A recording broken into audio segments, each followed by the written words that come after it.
Hey, Scarlett, real quick, I want to tell you a funny story about Tato that happened this week. What mischief did that orange cat of yours get up to? Okay, so it's not real mischief, but I thought it was really cute. So we had cooked peas to go with our dinner one night, and my mom spilled some of them while she was stirring in the butter for the peas. Okay. And Tato came over, like he ran over and ate them. So I discovered that my cat loves peas. Can you blame him? Peas are like the best vegetable, and people can fight me on that. I will They eat them really mashed, I will eat them in soup, and I will eat them plain. Just give me peas. Regular peas, for sugar sure. snap peas, whatever peas, I will eat them. I know. I just thought it was so cute though that he just wanted to eat peas, and we had peas again tonight, so we gave Tato some more peas. And my dad thought that he would maybe finally get Tato to eat something out of his hand because Tato doesn't eat out of people's hands. He just doesn't. But Tato still wouldn't eat out of my dad's hand, even for peas. Well, do you want to know what? That doesn't surprise me too much because not now, but when Katniss was a kitten, she loved Mm, watermelon. So anytime I would be eating yeah. watermelon at my old apartment, I'd have to stop and give Katniss a piece of watermelon because she'd just stand there and stare at my chair. And I'm like Yeah. the guiltiest person when it comes to cats of just giving Oh, them I the know. thing. And I really shouldn't.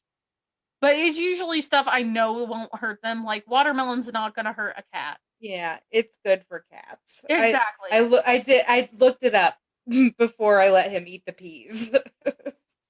And I saw a list of other things and melon is on there. So, Yeah. Well, I'm glad you reiterated that it was cooked peas because for yes. some reason my brain went cookies. No, cooked peas. Your mom was mixing butter into cookies. I don't get this. I mean, to be fair, that sounds like something strange your mother would do on accident, but You would. I was just like, wait, wait a minute, what? But yeah, I just thought that was real cute. Thought people might like to hear about my silly cat and the weird things he likes to eat. So I don't think we said this yet, but hopefully, welcome back or well, happy first time listening to the. Yeah. We don't know which. We're not in charge. I mean, I guess we are in charge. Never mind. I take that back. That made no sense. I'm Scarlett, And I'm Echo. and we are hopefully going to have some strange, weird, and unforgettable conversations. And by the terms of it, if nothing else, it'll be unforgettable for my lack of remembering things and mishearing whatever it is Echo says. It happens. So, real quick before we do anything else, Echo, what is your topic this week? I'm curious. It's Mothman. It's the Mothman. It's the Mothman of Okay, Point Pleasant, West Virginia. so can I bring up a story real quick before we get into anything else? Sure. It has relative context here. Me and Echo have a friend. Or I should say, Echo and I have a friend. I need to watch that. I'm really bad about that. I know the proper way to talk, I promise. We have a friend, and she's a cosplayer. She's very artsy. She draws, she makes things. I We think she were, makes most of her cosplay herself. she does. We were having a Halloween party, and of course, Echo and I went like, okay, what can we already throw together because we're working and we're lazy and we spent a bunch of money on a meat tray and we don't really want to dress up that much because Yeah. we bought a meat tray, which we really shouldn't have because it was literally only 6 people.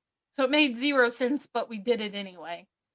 We We had get, tons of leftovers. oh, we did. We get there. I'm Okay. like, I look at her friend and I'm like, where is your costume?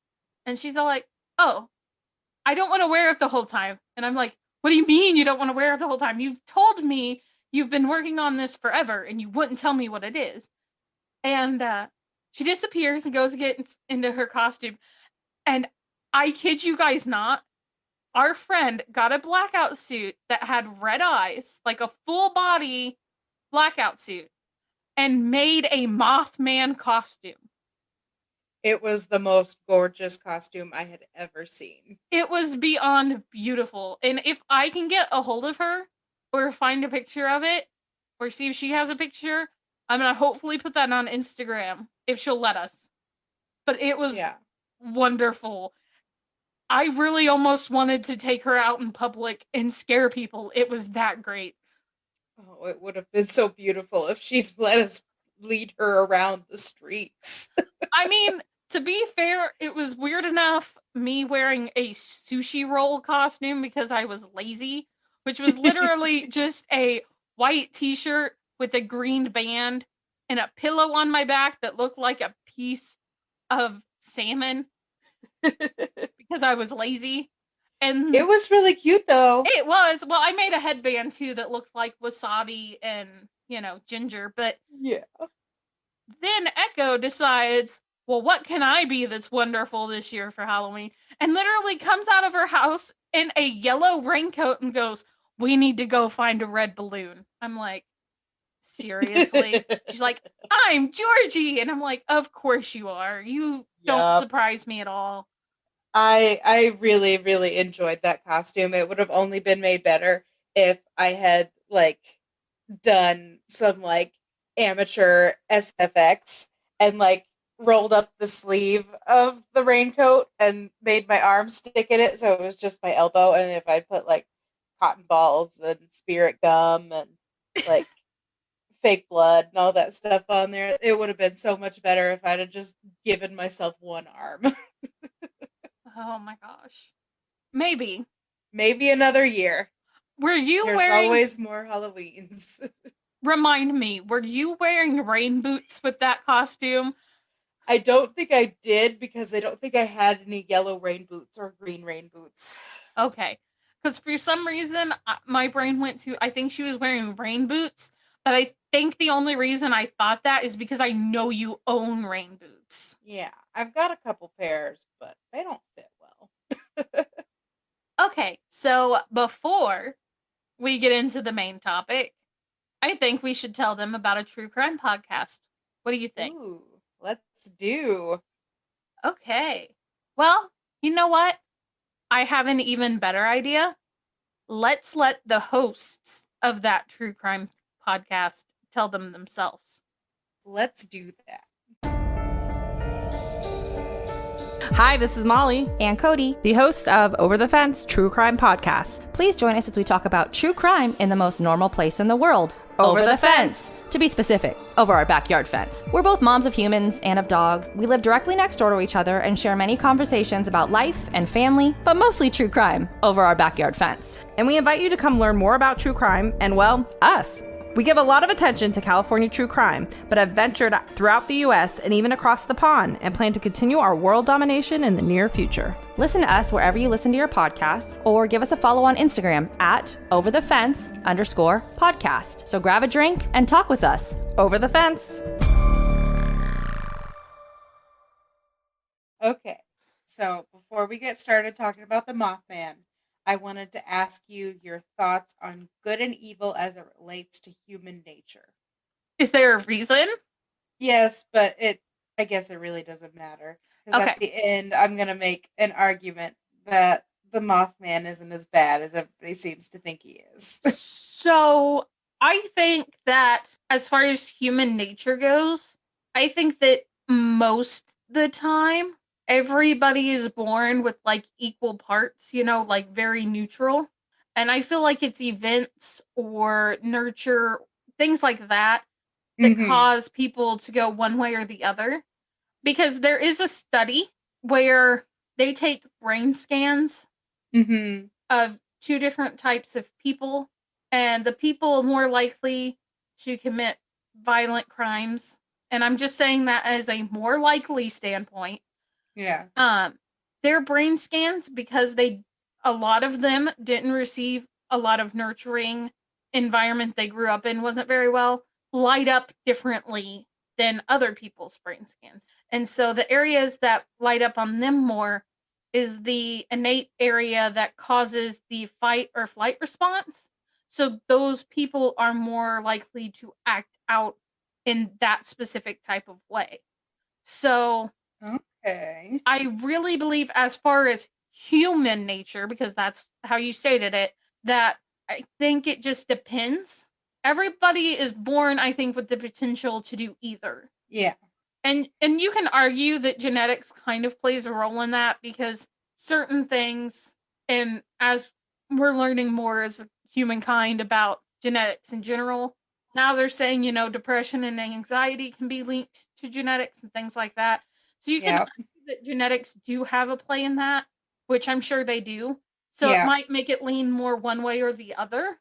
But I do also think it is the way somebody is raised, or the lack thereof being raised, that cause the more innate evil. So I don't think I think everyone is born with the potential for evil, but it's whether or not they act upon it, and how they are raised, and what their moral standpoint is. All right. So, having said all that, how do you feel about cryptids? Do you think that cryptids are good or evil or something in between?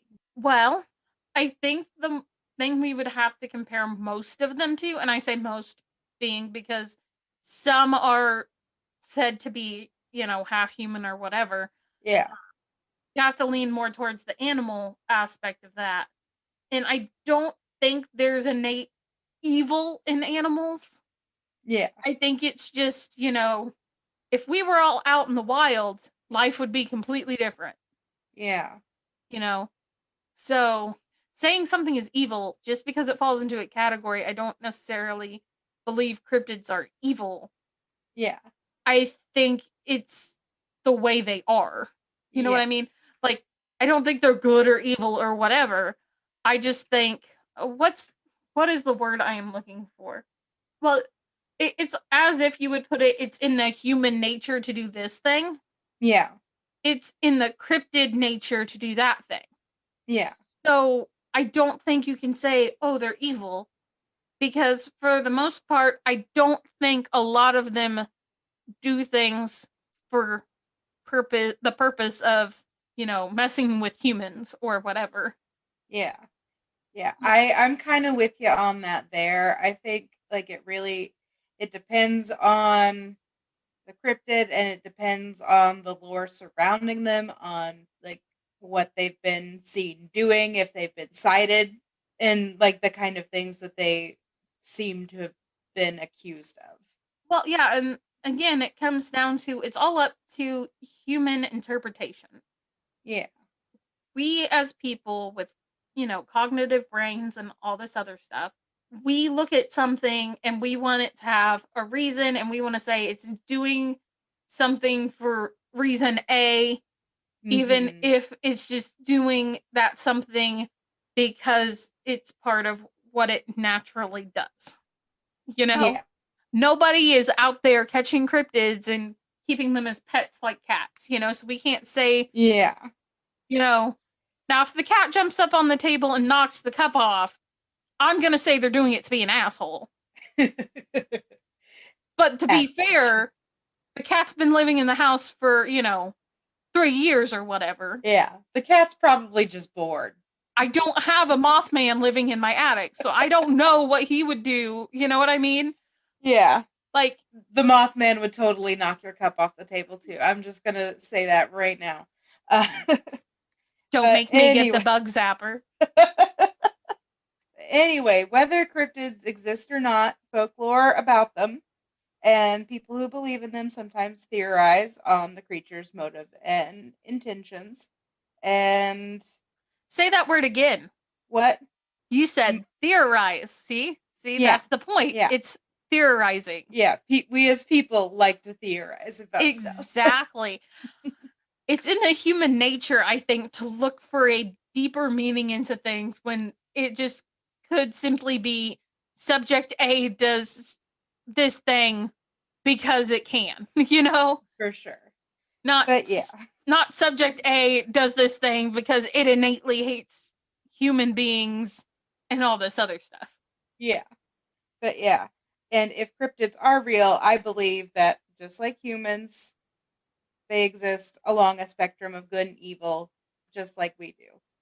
Because, like you said, nature versus nurture and all the studies that there are on the human brain to reveal, like, what parts of the brain work for criminals and what parts of the brain work for people who haven't done crimes or whatever.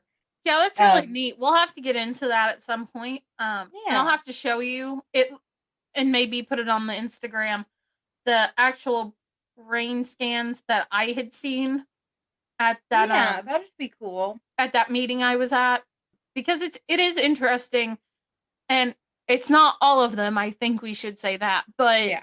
I think that it's important to say we're not saying all of, not Yeah. all criminals have the same brain scan, but Yeah. there is a study out there that shows that certain types people with a certain type of brain scan are more inclined to commit certain types of crimes. That's basically what we're saying. So I think to tell you about the Mothman, I want to give you a little bit of history around Point Pleasant, West Virginia first, because I think that kind of leads an interesting.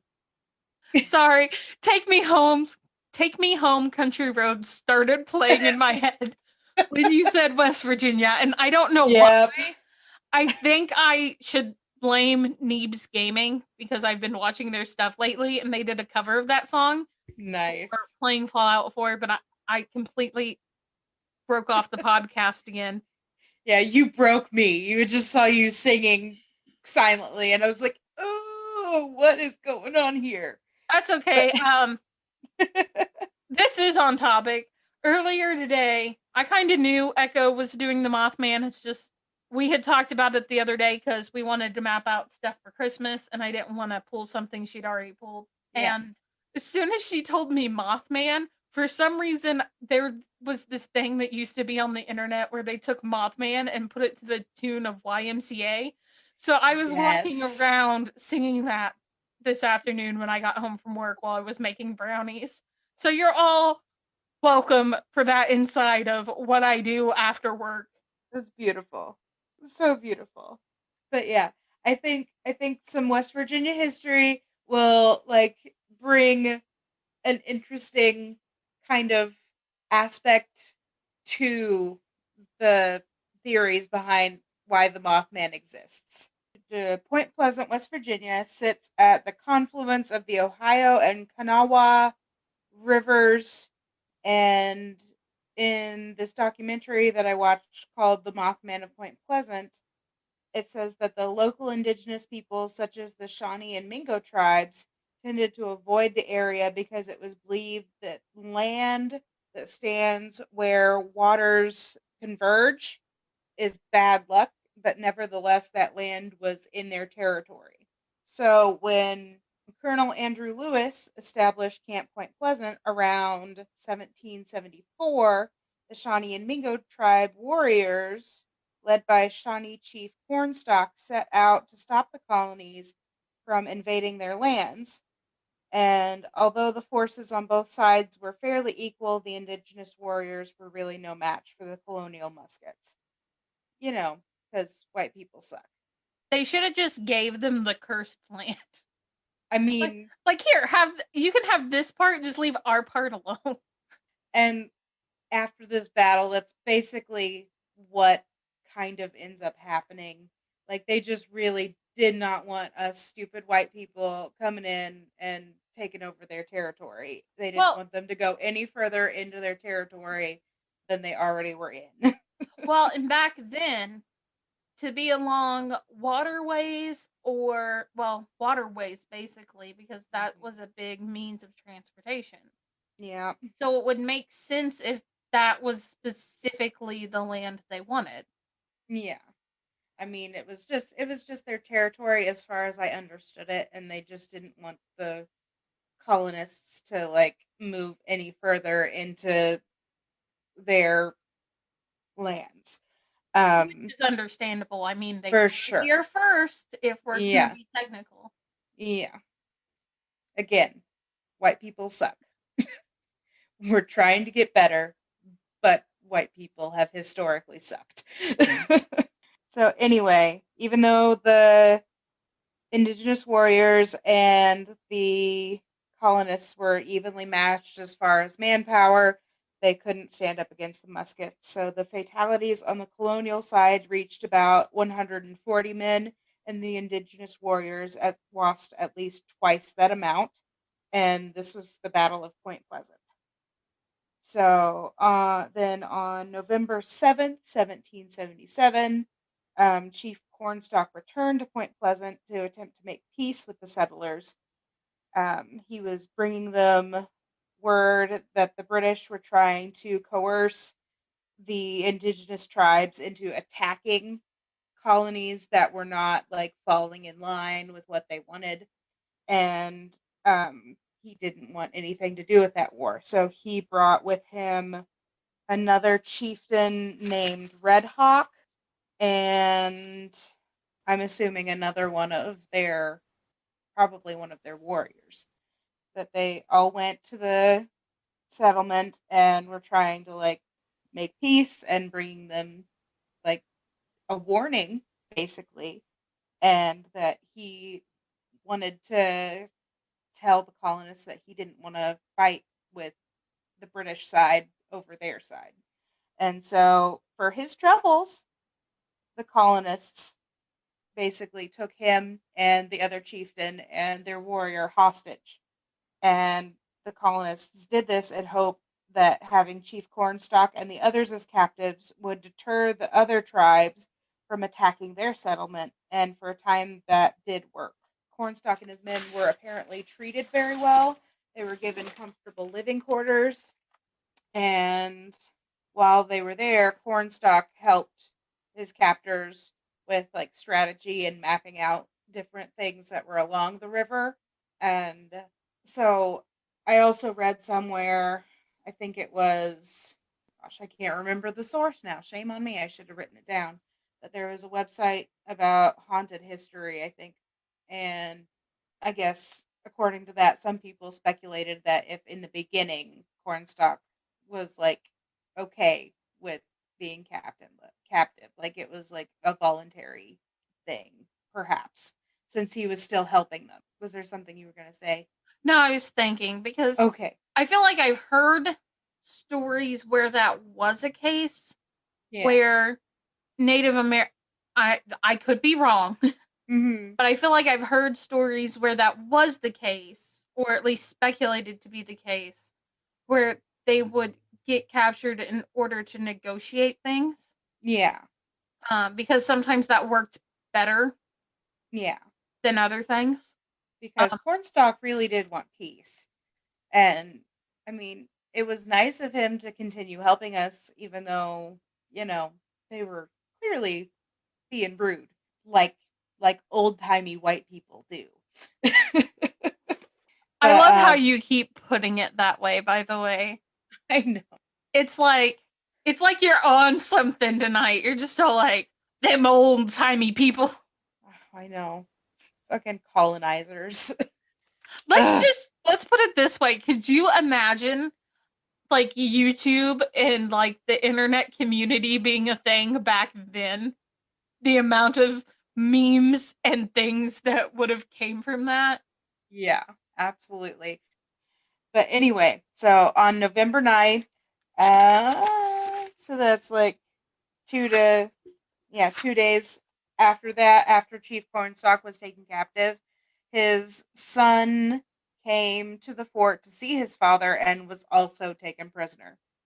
The next day, men from inside the fort went out into the woods, and they were ambushed by a group of the indigenous warriors, presumably in retaliation for kidnapping several of their leaders. One of the men was killed and the other escaped. Since when did you become the history person? I thought that was my ordeal. I mean, I figured that since it correlates with the Mothman, I thought it would be interesting.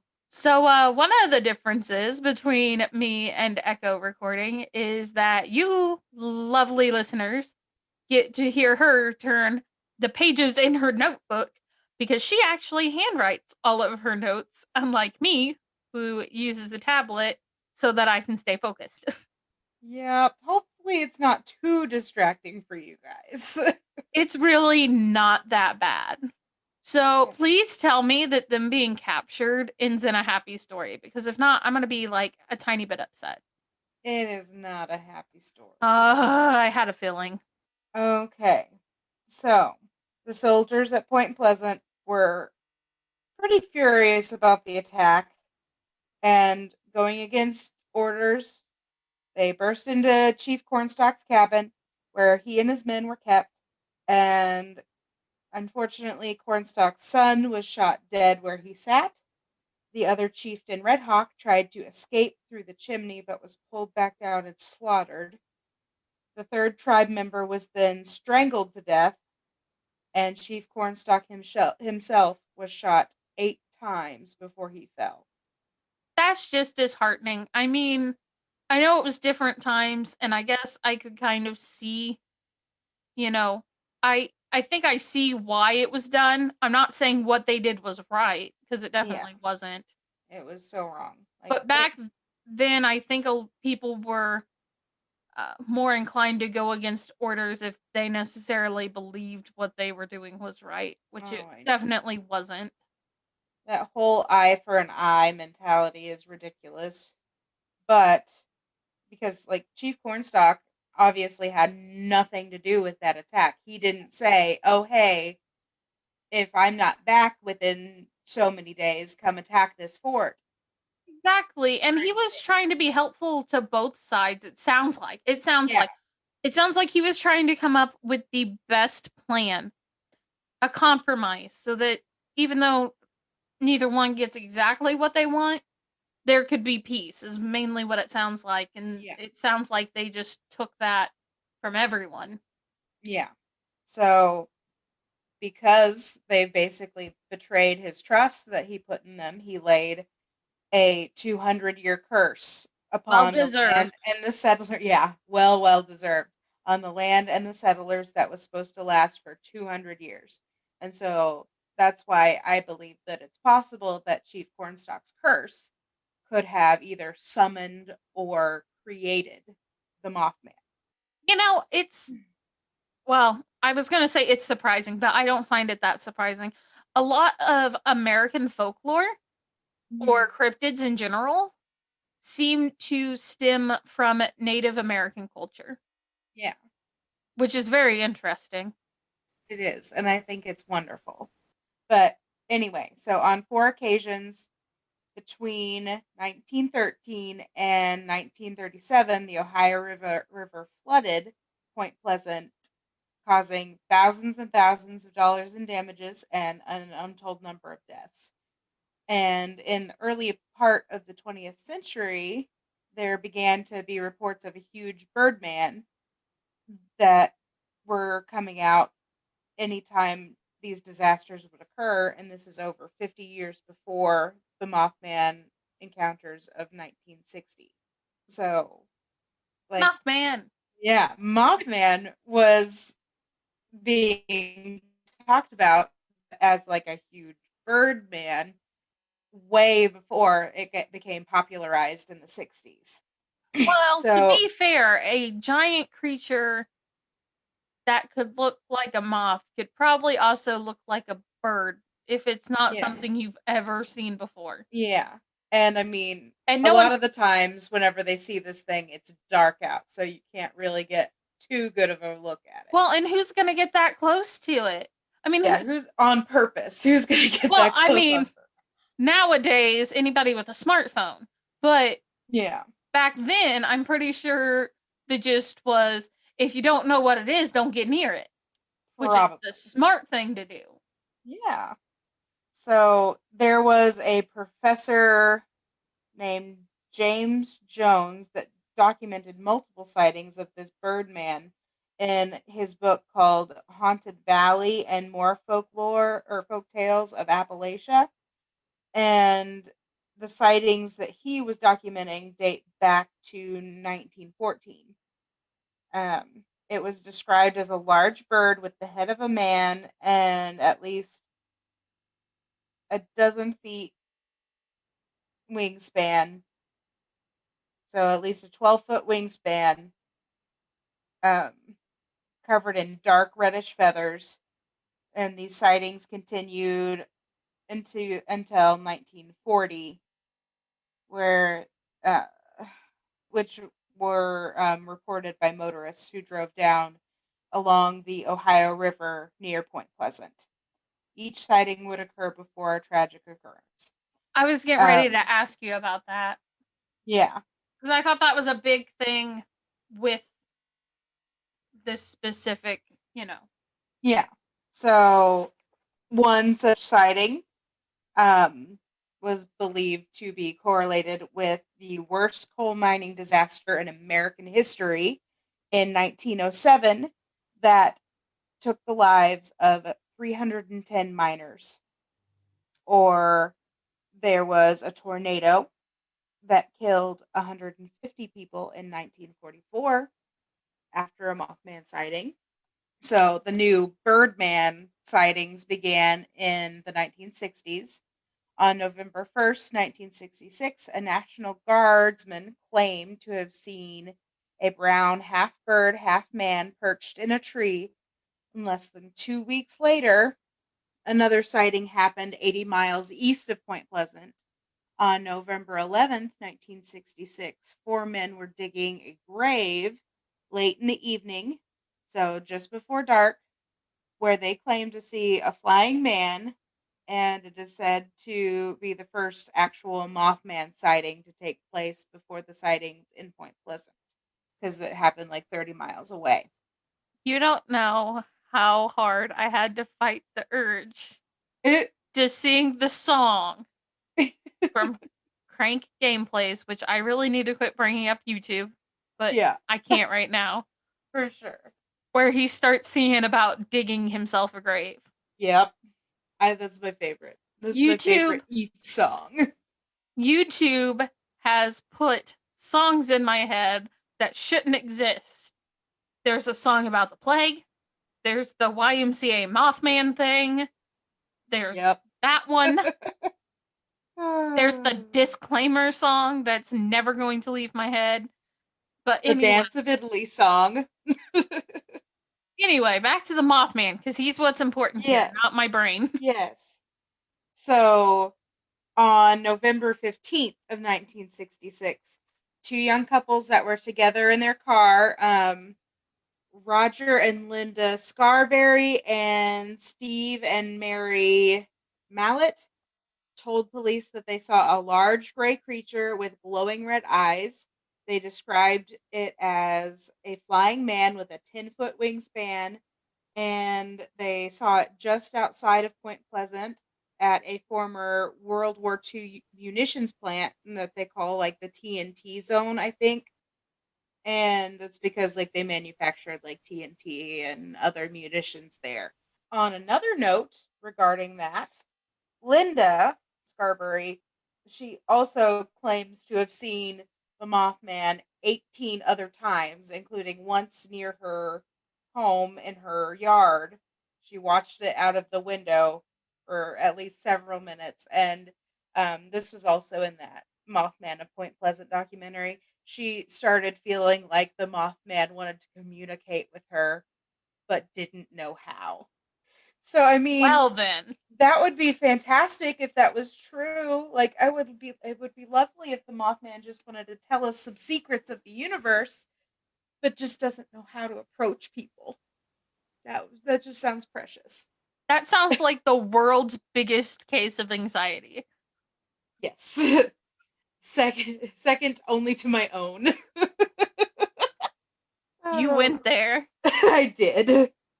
So anyway, over the next few days, there were also sightings by 2 volunteer firefighters in the TNT area. This is like a weird thought I just had. I'm sorry to cut you off.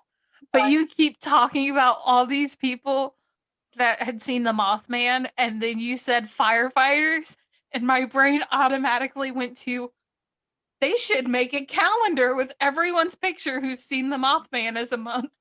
They should. I don't know why. I don't know who would want that. But I mean, that's where my brain went when you said firefighters. I don't I know. know. Because the firefighters always sell those sexy calendars to raise money for their departments, But right? why would I want a historical calendar with everyone who's ever seen Mothman in it? That's just like the weirdest thing that I could ever possibly want, but for some reason I do. It would be a conversational piece. So anyway, Faye DeWitt Laporte in the documentary as well talks about how she and all her siblings, like I think she said her older brother, her twin brother, her younger brother, and her younger sister were all driving out in the TNT area in their car not long after the report by the firefighters. And once they got off the main stretch of road from Point Pleasant into the TNT area, a couple of her brothers started staring out of her window and acting real weird. So she asked them, "What's up? Why are you looking at me like that? I have something on my face or something?" I'm paraphrasing that one. I'm just making up jokes now. But anyway, they're like, "Don't look now, but there's something right outside your window. I don't know what that is, but don't turn around." So of course she sees this creature right outside the window, and it's keeping pace with the car. Because it's so dark out, she can't tell if it's flying alongside the car or running alongside the car. Either way, that makes me uncomfortable. Either way, that's a giant nope. Yeah. So, as soon as she sees this, she starts yelling at her oldest brother who's driving to go faster to lose the creature. But he's starting to realize that going faster isn't getting this creature to lose any speed on them at all. I don't like He's that. probably going, I know, he's probably going 90 or whatever, and he still hasn't lost this creature. So as they're coming up on the factory area of the TNT zone, there's this sharp turn, I guess. And so he takes this turn at speed, assuming that if he takes this turn at speed, the creature was going to keep flying forward. But it did not. No, sir. It did not. It turned with the car. I love how their theory is it's either running or flying alongside. Could it not have somehow grabbed the side of the car? It was skitching. The Mothman was skitching their car. But you know what I mean? Like, as far as it being a weird creature no one's ever seen before. I don't think skitching was invented back in the 60s yet. I don't know. They probably did assume that. That's where my brain went with it. If it was keeping that pace with the car and turned at the same time. I don't know. Oh my gosh, I am literally just picturing Mothman on a skateboard hanging onto their mirror right now. Oh my god. Okay, you broke me. You broke me. And I think I might have broke you too. I hope you guys enjoy this podcast because clearly Echo and I are on something different tonight. Oh my goodness. And we're talking about making weird ass calendars. We're talking about Mothman doing something you probably didn't even do. We are just on it tonight, people. Oh man. Oh yeah. So there is a second turn. Anyway, there's a second turn that goes into like a docking bay at one of the factories. So they try to make that turn too, thinking that they'll lose it. And then the creature jumps onto the hood of their car. No. And it's just just staring at them with its glowing red eyes. And so the three youngest siblings were all crying in the back seat. And so the older brother snaps at them to shut up and get in the floor. And after a few seconds, but of course, in that situation, I'm sure it felt like a fucking hour. So the Mothman steps down off the car, runs over to one of the factories that's about 5 stories tall, and jumps straight up to the 5th story. It jumps straight up to the 5th story, like on a fire escape or something. And so the oldest brother who was driving, He gets out of the car. No, I know. don't do that. He apparently Oh opens my the door, gets out of the car. He like stays behind the door, but like he's out of the car. And he starts throwing rocks at the thing to try to get it to go away. Yeah. Just drive away at that point. I know, but like one rock like lands like 5 feet from this creature, right? And so this creature, I guess it got up on the balcony. It was starting to crouch there. So it rose up and it didn't flap its wings or anything. It spread these great big beautiful wings. Faye describes them as huge beautiful wings, large enough that they could have carried a person away. So it doesn't flap. It just glides off this 5-story roof and away. Yeah. So my theory about him holding on to the car and just letting his wings take him could have been a thing. Yeah, it could have been. At that rate. It could have been. Like, if he's that good a glider. But, like, if he's right on the window, there wouldn't really be room for one of his wings. No, I was mostly joking. It just seemed like a funny thing to say. I think it's funny, too. But, so 5 days later, this guy named Thomas Urey is driving along around that same stretch. He's like driving past the TNT area, and he also sees this huge bird flying over the tree, and then it starts circling his car, getting closer and closer each time. Like it starts high up in the air and it's going lower each time. He describes it as having at least a 10-foot wingspan. And so he was also speeding to get away from the creature, and it stopped following him whenever he hit the city limits. Like as soon as like he turned onto the main road, like the creature like went back towards the TNT area. All these sightings caused the people of Point Pleasant to believe that they were the cause of the 1967 collapse of Silver Bridge that killed 46 people in the incident. The sheriff of the time, Sheriff Johnson, decided he was going to try to explain away this creature that people had been seeing by saying that it was I should know because they're here all the time. Okay, so he tried to explain it away as a sandhill crane. No. Yeah, I 100% say no as well. There is no way. I've seen so many of those standing out in fields and stuff. There's no way. They don't even look that big. No. I'm sure they're at least 4 feet tall, but this thing is described as huge, and there's no way that they have anywhere near either a 6-foot or a 10-foot wingspan. There's no way. But he's trying to tell people, oh, it's just a weird mutant one that got into some chemicals in the TNT area. And I'm like, what kind of Ninja Turtles bullshit are you on? Apparently whatever caused that mutant bird. Yes, but no, there's no way that it's a sandhill crane. No. Being from Indiana, this is a like key like roosting zone for these sandhill cranes on their migration patterns.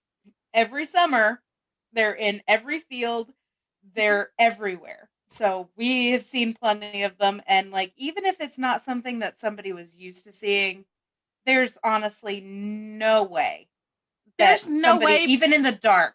No. Even in the dark, there's no way that somebody could mistake a sandhill crane for a huge red glowing eye. Like, I mean, they do have red rings around their eyes, but they don't reflect like that. No, and honestly, they would just think it's some weird looking bird. Yeah. Like, if we're being honest, because there's nothing different or strange about them really at all. Yeah. I mean, I've seen you've seen one heron, a crane, you've seen them all.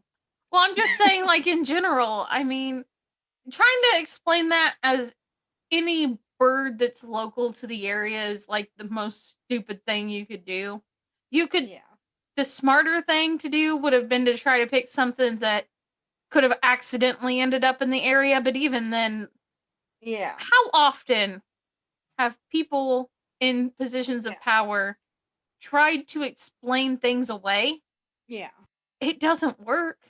Never does it work. Yeah, and as I understand it, like the sandhill cranes don't commonly stop in the Point Pleasant area, but like I think they would have like at least seen one or two at some point there, but I don't know. I I don't know. mean, I just thought it was silly that just it was silly to me because we see them all the time that they would try to say, "Oh, it's just a mutant one." And I'm like, I don't think so." So this also, this next thing, I think it'll interest you as well because some people also believe that the Mothman is connected to UFO sightings in the area. that is interesting. See, now, Yeah. I wouldn't say, here's my thing, because I'm going to go ahead and give you my theory. I wouldn't Mhm. say that he causes the events. Yeah. My guess would be he shows up before an event happens because for some reason he knows something bad is going to happen. You know what I mean? Yeah, Like, that's my there's argument too. something that draws this Mothman to the area because something is going to happen. I I don't honestly think him that too. showing up causes the thing to happen. Yeah. I think he shows up because something's going to happen. And that's always been my thought about that specific creature. That's my theory too. Like I think he has the ability to sense something dangerous is coming and he wants to warn people. But like if we're going back to Chief Cornstalk's curse, then that would be an argument towards like he's the one that causes the disasters rather than that. But I honestly think that he wants to warn people of What if, something dangerous that's going to happen so they can be ready for it. okay, hear me out. What if, right? It wasn't the curse that created, okay, I don't mean it that way. What You're if fine. he placed the curse, right? Mm-hmm. And then something in his spirit or whatever felt bad about doing so because he wanted peace or whatever. So then that's what caused the Mothman. So maybe the Maybe. Mothman is some sort of, if he does exist, Yeah. maybe the Mothman is some weird spirit Like a biological warning system. reincarnation of him to Maybe. warn people stuff is going to happen or to try to scare people away from the area because something is going to happen. I'm not saying that's what it is. I'm saying that's one other way to think about it, It's a good theory. I guess. I If think it's a good theory. you know what I mean? Yeah. So they also believe that as well as being connected to the UFO sightings, the Mothman is also connected to encounters with a telepathic entity who called himself Indrid Cold to some of the people that encountered him. I didn't find too much more on this Indrid Cold being other than like a lot of people encountered it after a UFO sighting. Some other people called him the Smiling Man. I don't like that. Yeah, I don't like that either. Just something about that sounds Yeah. So not okay. either the Mothman has something to do with the Native Americans or it has something to do with aliens. So who knows? I know where my vote goes. Yes. My vote goes because it sounds to me it fits in with Native American folklore. Yeah. And other creatures that belong in Native American folklore. So Mr. Mothman's going in that bucket for me, but that's just personally. So this is where I was going to put in my argument. So when people encounter this creature, they're obviously terrified because people tend to be afraid of things that they don't understand. Well, of course. So I was going to say I'm going to play the devil's advocate here for the Mothman and pose a question. Instead of being a bad omen that causes the disasters surrounding the sighting, what if the Mothman is trying to warn those who see it of the coming disaster so they can be prepared for it? That's literally what you just argued. So I feel silly for making that argument now. But I feel bad for making it early. I'm sorry. I mean, you're fine. You're fine. But you know how my brain goes. If I wouldn't have said it, I would have sat here like, let me talk. Yeah. So You just got my opinion early, I guess. Yeah, I did. But yeah, so that is all my research on the Mothman. You did fairly well. You found a Thanks. lot of stuff I didn't know, so I was surprised. Yay! That's not one I knew a whole lot about, but I'm kind of Yeah. glad you picked it. And I think it's a good starter because it fits that almost like well-known, yet not everyone knows about kind of Yeah, category. I mean, it happened such a long time ago. Like, I don't think there have been like too many like recent Mm-mm. sightings of the Mothman or Birdman or Indrid Cold or the Smiling Man, whatever you want to call him. So I did a lot of my research from that documentary, like the Mothman of Point Pleasant. I did a little bit of Wikipedia, but not very much. I literally just used it for like dates in case like I didn't remember. Like I watched the documentary and then I was taking some notes at work from what I remembered. And then I looked up on Wikipedia to make sure I had the dates right, Mm-hmm. remembered right. And then, like I said, there was that other website. I think it might is still pulled up on my internet tab on my phone. I mean, you weren't telling a true crime story, so I'll let Wikipedia slide for a cryptid. Yeah. So it was AmericanHauntingsInc.com is where I got some of the other stuff. And if you would like, I can read you the quote, what Cornstalk said whenever he was placing the curse. I think that would be very fitting if you have it. As Cornstalk lay dying, he spoke to his assassins. I was the borderman's friend. Many times I have saved him and his people from harm. I never warred with you, but only to protect our wigwams and lands. I refused to join your pale-faced enemies with the red coats. I came to the fort as a friend, and you murdered me. You murdered by my side my young son. For this, may the curse of the Great Spirit rest upon this land. May it be blighted by nature. May it even be blighted in its hopes. May the strength of its people be paralyzed by the stain of our blood. Sounds very fitting. So I don't blame him for laying a curse at all because that was rude as heck for them to do. When you were telling the story, it made a whole lot of sense. So I was like, okay, I get it. I might have done the same thing. So yeah. Well, you have anything else to add? Just that I hoped you enjoyed the story today. Well, and I hope you come back next time. And I hope you don't mind our goofing because we definitely, I don't know what happened today, but we were on all kinds of crazy. I needed a good laugh today. So we are now on Spotify, which is awesome. Yes. We have an email where if you would like to send us stories or episode recommendations, you can do so. It is swustories@hotmail.com. So it's basically just the podcast name abbreviated with stories added to the end. Mm-hmm. You can follow us on Instagram at Strange, Weird, Unforgettable. It'll have our podcast logo. You can follow us on Twitter if you want at Strange, Weird, UN1. It also has our podcast logo. Listen to us wherever you fancy to listen to us. Follow if you haven't done so yet, especially if you keep coming back, because we want to know you're here. For sure. And you please leave comments, leave reviews. We need to know how we're doing. Yeah, if you want to leave us a rating, a review, whatever, we'll read it. We promise. So, we hope we've kept you entertained. As always, we hope we had a nice, fancy, strange, weird, and unforgettable conversation with you today.